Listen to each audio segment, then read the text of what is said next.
Time flies like that when it comes to Anchors Away. I want to thank you very much for joining us for another installment of an opportunity for the anchors to get away from the anchor desk, talk about some of the things that you guys are probably talking about and kind of hash it out here.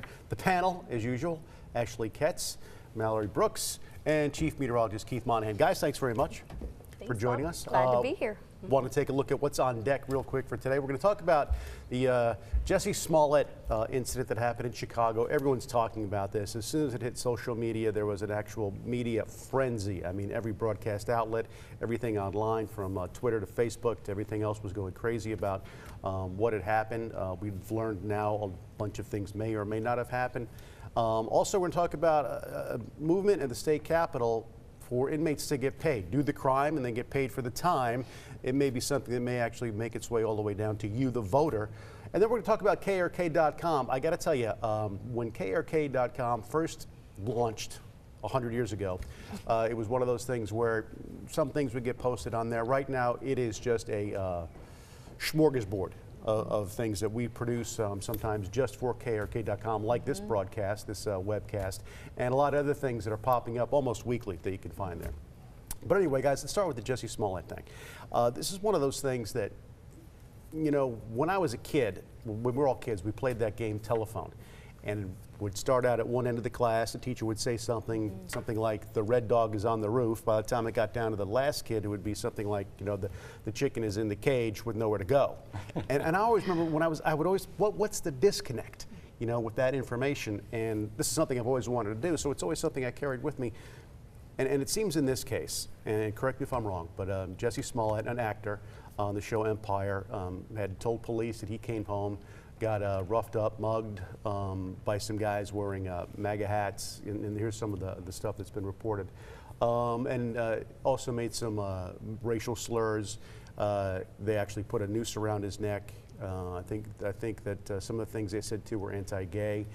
And what's happened since then is some things are kind of unraveling that this may have been something that was orchestrated.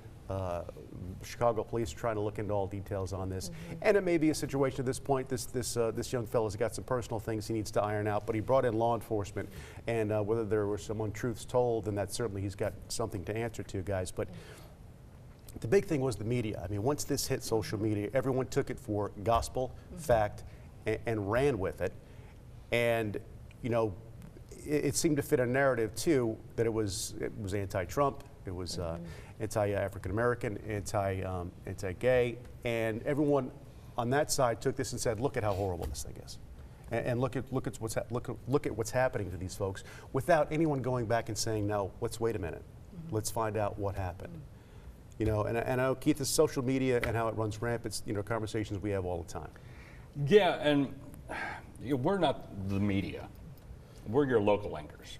Right. So don't ever confuse us with the national media. folks. We're your hometown folks. We're going to look at stories and we're going to analyze both sides of them. So I hate to have us sometimes kind of grouped into that. National media is not us. We're your media. You know, the police are still investigating, but if indeed what the Nigerian brothers are saying, this did in fact happen, how dare this guy? How dare this guy put America through this? And how dare the media run with the story that hasn't been verified? And again, I'm not saying the Nigerian brothers are lying or not lying. I think we have to let the investigation go. That's what makes maybe me different than the national media. Let these things work their way through.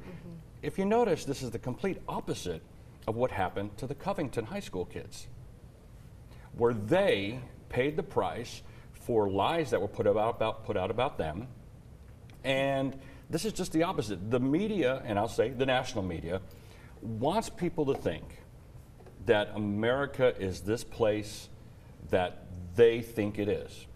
And it really isn't. I'm not saying there's not isolated situations where there's hate and where there's discrimination. But you know what? America is overall not that place that they want us to be. Right, and you could see too, I mean, if this hit a narrative that was something that the right could have picked up, I'm sure there are folks on the right that would have picked it up and ran with it just as quickly without checking the facts. And that's the big thing that concerns me, because here, you know, as your local media, if any one of us were to walk into the newsroom with this story, the first thing our boss would have said was like, okay, you know, go ahead and put it on the air. No, that's not what would happen. It would be, let's talk to law enforcement, let's find out what's happened. I mean, you know the checks and balances we go through all the time. That's right. I mean, there would have been a lot of red flags, I think, initially when you hear a story like this. Anytime you're talking about a hate crime, I mean, there's just so many angles that you have to look into before, and that's something that we don't really have all the facts yet. You know, the media ran with the facts in the beginning. What were the facts? But those facts have changed now, it appears, and until we know all the facts. Well, they weren't facts. Right.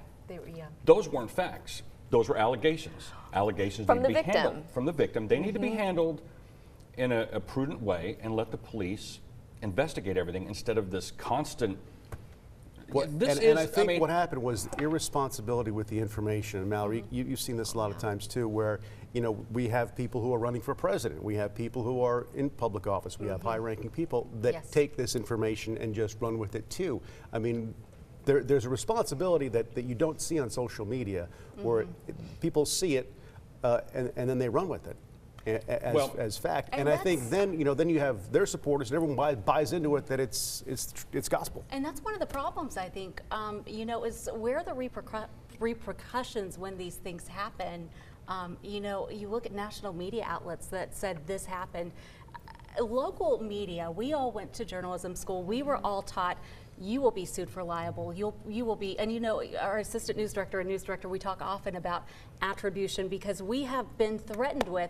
It is so important to tell the truth. The truth is so important. We are being held accountable. We do not want to frame somebody incorrectly, and so that is so important. And I hope people take away that when you watch local media, you are going to get people who really just want to tell the truth. And there are repercussions for us. And if you look at this situation with Jussie Smollett and you look back from the beginning and you look at the local media, I read an article about this the other day.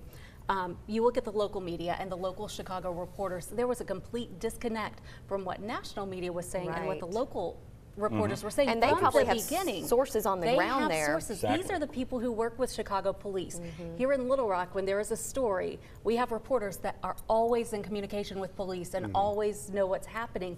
The Chicago police were in contact and were saying completely different things than what you were seeing. And so I think it just shows local media, we really are doing our best, and just don't loop us in. And I hope it's I'm sorry. Keith, you have a question? Keith wants to talk, yes. I hope that people can still trust us after they see something like this. No, and they can. And it happens to us. We've covered stories like this. You know, my cell phone was stolen, and it was all staged. It was a hoax. It happens here in Arkansas all the time. But this is just such a big story right now. I had never heard of this guy Well, before this a couple of things. incident. Number one, So, just look at the people that push the narrative. The Speaker of the House. She quietly deleted her tweet when it came to light that this story may not be what it is. I would urge any local officials, before they jump in the bandwagon, especially if they're not in the know, don't rush to conclusions, don't rush to judgment. There have been 23 fake race attacks in the past 2 years. 23 fake ones. And the media never goes back and corrects the story. I never saw NBC News or anybody else go back and apologize to the Covington kids, you know. And I think the media should also go back when this Jussie Smollett case is finished. They should go back and report, here's what really happened. Here's what went wrong. The real facts, not the facts everybody on each side wants to do. You know, and I think there's this, let me just finish, Bob. No, you go ahead. There's this epidemic, and I read this in the story, it's interesting, victim fetish. You know, where people just want to be a victim. And it actually is, it's a psychological issue. And I think we all need to kind of take ourselves a little less seriously and just live our lives and creating these fake furors, especially in this day and age. That's when it goes back to the gets social so media pushed, accessibility. and everybody jumps on the bandwagon attacking everybody. All right, we'll say every Trump voter in Chicago, which I don't think there were that many, and that's not fair. And you know, it did come out that the police did the investigation, and you may not hear this on NBC News, but they did have red hats on. The two Nigerian brothers, they did have red hats on, and they were purchased at a local beauty store. They did buy the rope, according to their account, through their lawyer. They did buy the rope that was put around Jussie's neck. So I don't know if he's got any kind of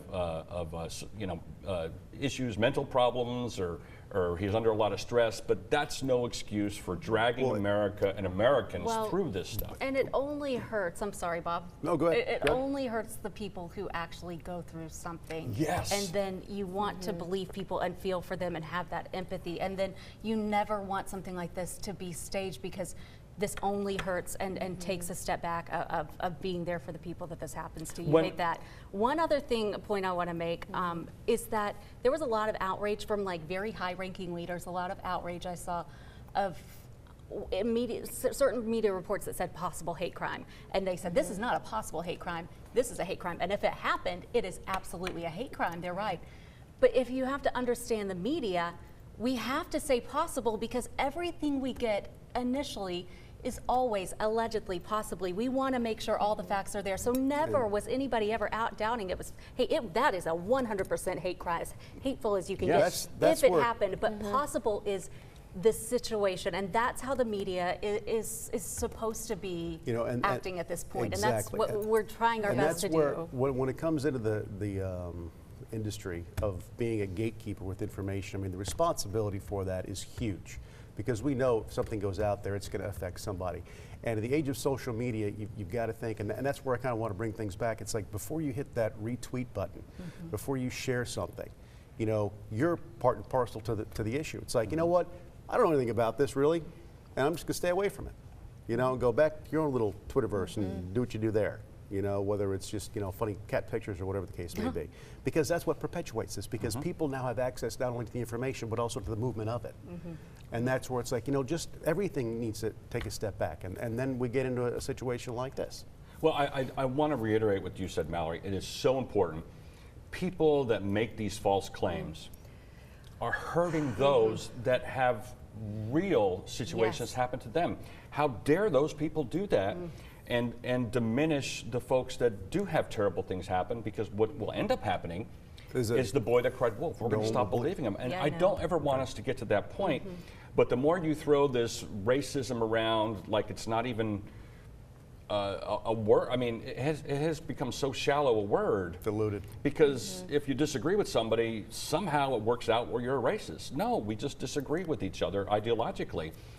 It's going to hurt those that have bad things happen to them for real. Right, legitimate cases like that. Absolutely. Okay, well, moving on. We could probably talk about that for a while, but I want to talk about something in the legislature where there's concern that inmates should be getting paid for their time while behind bars. Not specifically just behind bars, but if they are on a work detail of some kind.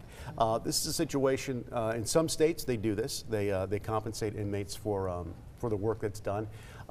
Inmates in Arkansas, I don't necessarily think they get paid. I mean, it's one of those things they'd like to see change. It may make it down to a voter.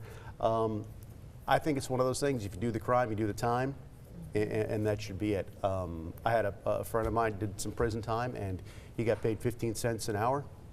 And I remember asking him, like, gee, you're kind of getting ripped off. And he's like, I'm kind of here. So it's, I mean, that's the way that is. And there was a time in our history where penal institutions were actually brutal. They were criminal among themselves, the way they treated inmates and the way they forced them to do labor. But I don't think it's something that the Arkansas voters would go for, paying someone for working behind bars. It depends, how it's framed. I think the lawmakers who want this, they've called it modern day slavery, doing the work and not getting any, fair compensation for it. That it can be compared to. They're also in jail. That's a good point too. I see both sides. I really do, but I don't think you're going to make a living. I mean, no one's going to jail to make a living. No, and I wouldn't like to see it gravitate towards all of a sudden, they're getting minimum wage. No. Because then they're, hey, it's not so bad. My initial response would be, the heck with them. They committed a crime. But on the other hand, here's an example of somebody that could, change their thinking after some thoughtful thinking, something like that. Maybe to a certain degree, it wouldn't be a bad idea. A lot of these folks, maybe they got into that position because they didn't learn responsibility. Bad I'm choice. not excusing their crime, or it shouldn't mitigate the sentence, but maybe learning a little bit of responsibility as far as making a wage, being paid for work. Again, I don't want it to go to this $15 an hour, Right. But maybe it's not such a bad idea. I don't know. I mean, when I worked at a prison, I wasn't in prison, but I worked in Colorado at a prison, medium security, and the inmates there made furniture for the state. They redid furniture. If you worked for the state, you could actually have them reupholster your furniture. That's a deal. You paid them. You paid the system, and then the inmates would get a proportion of that. So you learned a trade while you're Yeah, there. in Texas, where I used to live, one of the prisons there used to farm, and all that We food have that here, yeah. went to the prison system, and they also received received compensation. I'm not saying they should go in there and like a book deal, get rich. Maybe it's not such a bad idea. I think it needs to be thought about, and not immediately say, my first reaction would be, yeah, throw them away and lock the key. But we want these people to be rehabilitated. We don't want the And recidivism on that rates to note, remain high. it Well, does and- make sense, because I think there was one gentleman we heard from one of our newscasters, and you can find that story on KRK.com, where he said, when he was done doing his time, he had $100. Right. How can he really jumpstart anything with $100? Which is pretty difficult. I mean, that's barely bus fare home or. Right. Yeah, cab I mean, ride. I wouldn't say we give them like, oh, here's $10,000. Yeah. You did your time. Not that, but maybe some incentive to do good time, and to maybe make a wage. Not saying that it should be like No. anybody else. And it should also be a privilege. I mean, if you're a model inmate, then Exactly. you get the opportunity to and work that's and what, get paid. and if it it helps in recidivism, it could be incredible teaching a trade, so that when you're released, you have that and you're ready to enter the workforce. And I covered a few years ago Pause in Prison, which is an amazing program, and it was so neat to see. I went to the prison and talked to the inmates, and they had so much pride in what they did. If you don't know anything about Pause in Prison, it is a program where inmates train dogs that would have been euthanized and train them so that they're ready to go to a loving home. And it's a Wow. really neat program. And so they take the inmates, the inmates, model inmates, and that's an incentive is, to be as great of an inmate as you can so you can be a part of this program. And then they got special incentives and got to spend extra time with these dogs where they might have to be doing something else. And the dogs became very close and dear to them, and they had so much pride in training them. And then these dogs, you have incredibly trained dogs that go to a loving home. The dog is saved, the inmate is saved. Several of them were just completely different people because of this program. And Interesting. that is just amazing to see. It's really neat. It's a cool program. Check it out. And one of the things, too, I want to go back to KRK. This broadcast is seen on KRK.com. There are a lot of great things that we put up on KRK.com. A lot of great things that we've produced just for KRK.com. A blast from the Oh, past. man. there. Oh my gosh! They did this so on this purpose, is I a think. long It time changed ago. a bit. This was, is and this awesome. wasn't even. Oh my! Look at that. That's We good said stuff. KRK.com. They pulled up KRK.com. yeah, they did. Vintage. Look at Jancy's hair. Love it. I do too. But and even before that, when we kind of launched this, and I kind of, without any facts to back this up, I think that I was one of the first reporters to actually cover a presidential election online back in '96, I think it was, because I think we had some form of KRK back then, and we were streaming it. I'm 1896. sure you Bob? probably can't find it. 1896. It was, exactly. Rutherford, McKinley election. Rutherford you D. really Hayes, were I the think it was. first. But I think there was some conversation about that because we were kind of experimenting with a lot of things. But man, I got to tell you that the websites now have just gone crazy, and now we produce a lot. One thing that we produce is called Newsfeed Now, and that's you guys are more familiar with that than I am because I think it runs it's live at 11 o'clock on KRK.com. What exactly is that? Aaron's part of that. That's right. It's about a 20-minute long. It's not a traditional newscast. You won't see him in a tie. He's kind of dressed more casual like we are right now. And he just talks about some of the trending stories all over the country. Sometimes you'll see stories that you've heard about in Arkansas. Sometimes they're in Florida. They bring in reporters. It's kind of a TMZ-style show. That where ties in the whole Nexstar universe that we have. 'cause all we've of our got sister all over the stations country across the country get a chance to contribute. to be part of that. Yeah. It's entertaining. And it's like you said, Nexstar, you will only see it on the website. You can't tune in. And so there's so much when you go to KARK.com that you'll get that you won't get during a newscast. And, you know, reporters and anchors, producers, everybody is working so hard to get this content that is just for the web. And it's exclusive. You'll only see it there. So it's worth checking That's out. available on the app too, right? On the app I as think well. so. Okay. That's the thing that our alert, news alerts and weather alerts, you can get at the app. Go to Google Play or the App Store. You can get that there. That's right. Anything else you guys like to add? I know it's a cold and rainy week. Yeah, there's a chance of rain today, but it's Tuesday. So tomorrow afternoon there'll be some sun, and that'll be it. Then the rain comes back. That'll be How it. does We'll that have the- more at 4 or 5. There you go, newsfeed now. And I got to, I have to thank our crew that's working back there because that we talk about something, they pull up images, none of Oh, that's planned, they're so amazing. they're always working They're so right hard. back there. Kudos. Can we see them? And- Can Yeah. we? I don't know if the cameras They're- up to give us they're a shot. behind I don't know if they can These pop are the real camera up back there. MVPs. Yeah, They're they're- there. yeah. They're the Al. operator. There's They're- Al. Yeah, Yeah, I'll Al send is them. Nice the job. most sharp But- dressed There they man. are. Look There at they are. them. Even Ed, he's is that the best. Trey in there? Is that Ed Oh, back man. there? Maxwell, See 'em all that back in Trey there? guy, I don't know. But and these guys really, you think about KRK.com and the content's out there. They're the heart and soul of that because not only are they doing newscasts 4, 5, 6, and 10, but then they're also doing these things Yes. that we pop up during the day. So we need to wrap it up, is what you're So saying. yeah, I we know. did. I'm Give them a looking little for- They've break. got They got a something to do. newscast to do soon. they are the best. We make are so us thankful. possible. Let's put it that way. They Exactly. make us possible. And they're Always. just great people. I love them all. They're all great people. Thanks very much to the crew. Thanks very much for you for joining us for Anchors Away this edition. Have a great week. We'll see you next time.